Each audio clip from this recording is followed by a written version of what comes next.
Imagine stepping out of a landing craft and knowing that somewhere ahead, hidden inside concrete and steel, a man you've never met has already decided whether you live or die. On the morning of June 6, 1944, thousands of Allied soldiers faced exactly that reality. Before many of them even saw the beaches of Normandy, they heard a sound, a harsh, metallic roar that seemed to tear through the air itself. Veterans would later describe it as a giant zipper ripping across the sky. Others compared it to a mechanical saw chewing through wood. That sound belonged to the MG42. For decades, the machine gun earned a fearsome reputation. History books talk about its incredible rate of fire. Military experts discuss its engineering. Movies use its unmistakable buzz to recreate the terror of World War II. But behind every MG42 was not just a weapon. There was a man, a gunner. And on D-Day, those men became some of the most feared soldiers on the battlefield. As Allied troops approached the Normandy coast, German defensive planners believed they had created the perfect killing ground. Their goal was brutally simple: stop the invasion before it ever reached land. Every bunker, every trench, every artillery position existed for one purpose: turn the beaches into a graveyard. Among all the weapons defending the coastline, none inspired more fear than the MG42. It was fast, reliable, merciless. And on Omaha Beach especially, it became the centerpiece of Germany's defense. When the first landing craft lowered their ramps, the machine guns opened fire. Within seconds, entire sections of beach erupted into chaos. Men disappeared into sprays of water. Others collapsed before taking a single step forward. Officers trying to organize their units were cut down alongside the soldiers they commanded. To those trapped on the shoreline, it often felt as if death itself was coming from the bluffs above. Yet while the Allied soldiers fought for survival on the sand below, the men behind the machine guns were experiencing a different kind of nightmare. Many had spent months preparing for this exact moment. Some were hardened veterans who had survived campaigns across Europe and North Africa. Others were barely out of their teenage years. Some had never seen combat before. But regardless of their experience, every gunner understood one thing. The moment the invasion began, they would become the primary targets of an army determined to reach them. The MG42 gave its crews tremendous power. It also painted a target on their backs. Because every Allied soldier pinned behind the sand knew that as long as those guns kept firing, the invasion could fail. Every minute the machine gun survived meant more casualties, more dead, more wounded, more chaos. And as the morning progressed, a silent understanding spread across the beaches. Those bunkers had to be destroyed, no matter the cost. For the machine gunners, this realization carried a terrifying implication. If the Allies reached their position, there would be no safe retreat, no easy escape, no guarantee of mercy.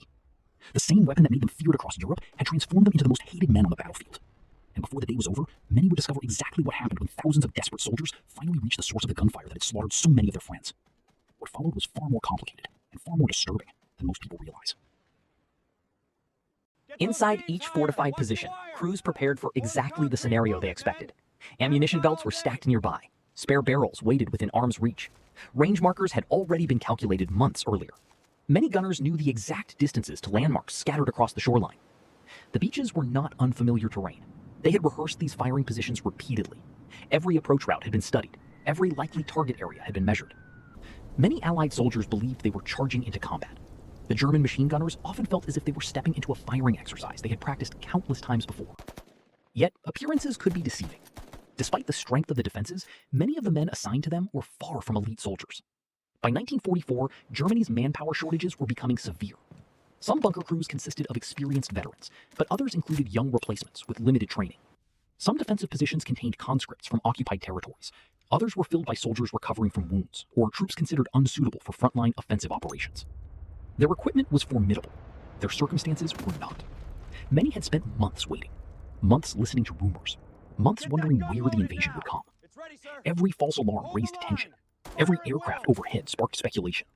Every report from intelligence officers suggested that a storm was approaching. Nobody knew exactly when it would arrive, only that it eventually would. Then, during the early hours of June 6th, the waiting ended. In darkness, alarms spread through defensive positions across Normandy.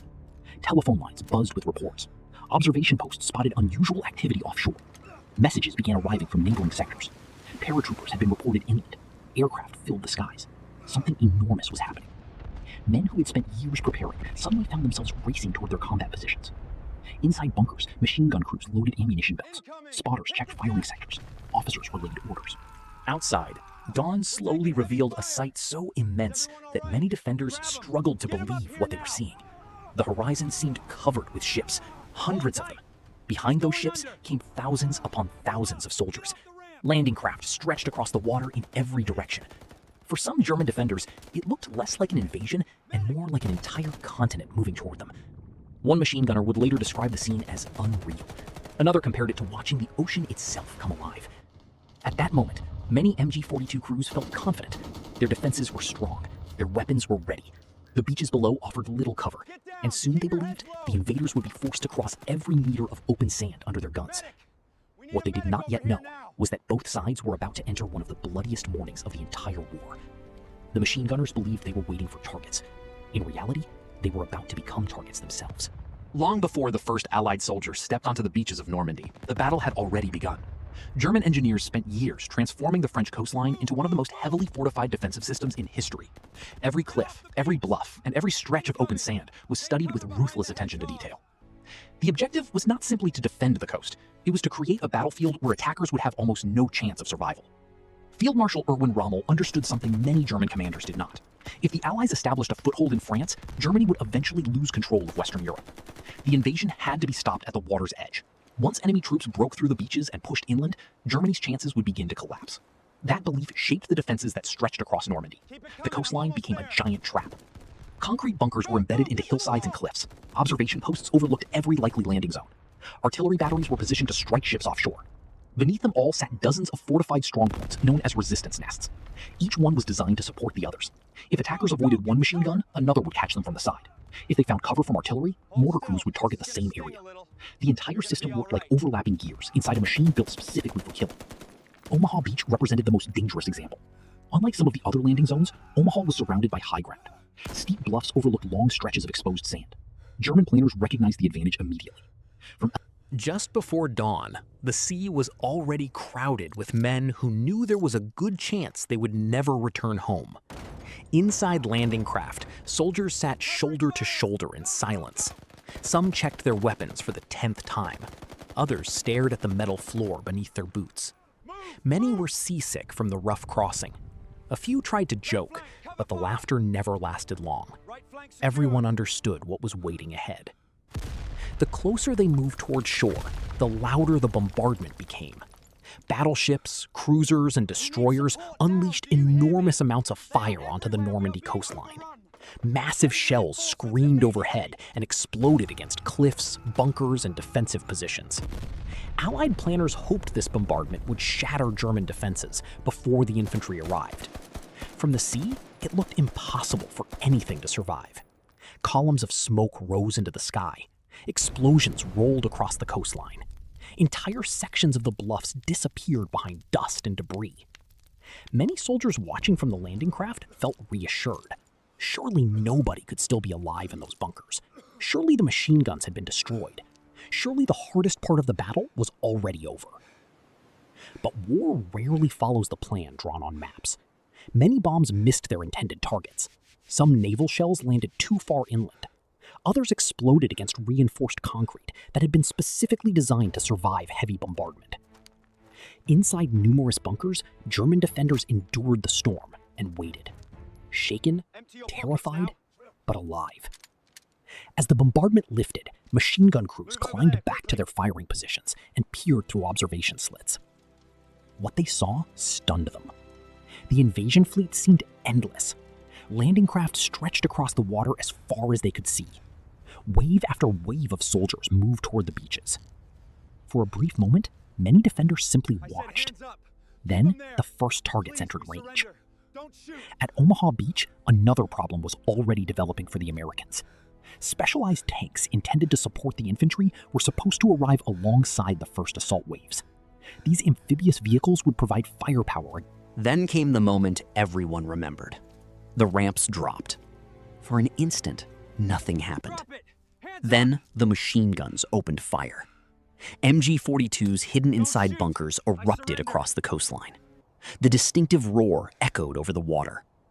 Bullets slammed into landing craft before many soldiers even stepped outside. Some men were hit while still standing behind their comrades. Others fell into the surf the moment their boots touched the water. Entire sections of assault formations disintegrated within seconds. Officers disappeared. Radio operators vanished. Engineers carrying explosives collapsed before reaching the beach. For soldiers trapped inside the landing craft, the situation became horrifyingly simple. Stay where you are and risk becoming trapped inside a floating coffin. Move forward and run directly into machine gun fire. Many chose to jump into the water. That decision often created a different danger. heavy packs dragged exhausted men beneath the surface. Some drowned before ever reaching shore. Others struggled through chest-deep water while bullets snapped around them. Every second felt endless. Every yard forward felt impossible. Above the beach, MG42 crews continued firing. To them, men hid behind steel obstacles. They sheltered inside shell craters. Some pressed themselves against seawalls, desperately searching for protection. Others lay motionless, afraid that even the slightest movement would attract another burst of fire. Above them, German machine gunners maintained relentless pressure. Some crews employed tactics they had learned through years of combat. Instead of aiming directly at bodies, they targeted the ground in front of advancing soldiers. Ricochets and fragments created additional casualties. Others swept their fire across wide areas, forcing entire groups to remain pinned down. Certain crews deliberately targeted wounded men, not because they enjoyed it, but because experience had taught them what would happen next. Medics would come, friends would rush forward, more targets would appear. It was a brutal calculation, and on Omaha Beach, it worked. By mid-morning, Omaha Beach looked nothing like the invasion planners had imagined. The carefully organized formations were gone. The precise timetables had collapsed. Radio communication was unreliable. Officers were dead, wounded, or separated from their units. Entire companies had been reduced to scattered groups of survivors, trying to stay alive beneath relentless fire. Under normal circumstances, such chaos should have doomed the assault. Instead, it produced something unexpected: initiative. Across the beach, small groups of soldiers began acting on their own. Rangers, engineers, infantrymen, and medics who had never met before suddenly found themselves fighting side by side. They stopped waiting for orders that would never arrive and started solving the immediate problem in front of them. The machine guns had to be destroyed. Nothing else mattered. As long as the MG42s controlled the bluffs, the beach remained a killing field. Every surviving soldier understood that reality. The challenge was reaching the bunkers. The open sand offered almost no protection. Every movement risked drawing attention from a gunner scanning the beach through narrow firing slits. The distance seemed far greater than it actually was. Under machine gun fire, even a few meters felt like crossing an entire battlefield.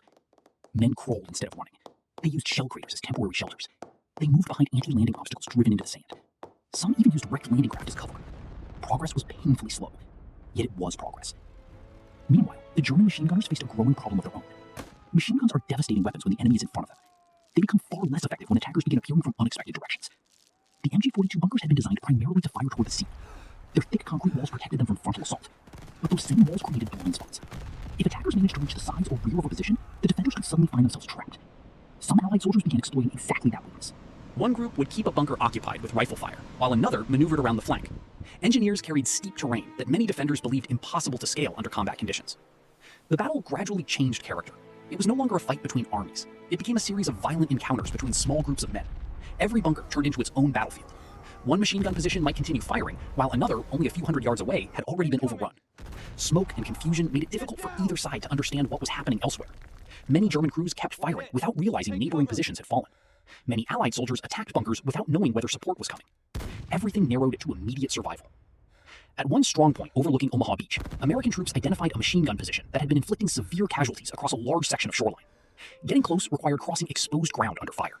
Several men were hit during the approach. Others continued forward. Eventually, they reached a position where they could strike back. First, supporting weapons around the bunker were engaged. Then, grenades followed. After that came direct assault. The fight lasted only minutes. The consequences lasted much longer. Once the machine gun fell silent, the change was immediately noticeable. Soldiers who had been pinned down gained freedom to move.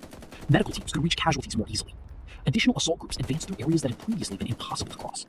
One destroyed bunker affected far more than a handful of men inside it. That pattern repeated itself across Omaha. Each successful attack weakened the German defense network. Each silent machine gun created another opening. And slowly, almost imperceptibly at first, momentum began shifting. The defenders noticed it too. Inside many bunkers, machine gun crews started hearing sounds they had dreaded from the beginning. Rifle fire from behind, voices nearby, footsteps overhead, explosions landing far closer than before. The attackers were getting through. For the MG42 crews, these sounds carried a terrifying message. The beaches had failed to stop the invasion. The enemy was no longer trapped in front of them. The enemy was coming for them. Some crews fought harder than ever. Others began preparing escape routes. A few considered surrender. But surrender brought its own fears. German machine gunners knew exactly how much damage they had inflicted that morning. They knew the beach below was covered with Allied dead and wounded. They knew many of the men now approaching their positions had watched friends die under MG42 fire. That knowledge created uncertainty. Would prisoners be taken? Would mercy be shown? Or would the rage of battle decide their fate? Inside the bunkers, nobody knew. Outside, the assault teams were closing in. Soon, the battle would move from long-range gunfire to something far more personal. The next phase would be fought at grenade distance. And for many machine gunners, it would be the last fight of their lives.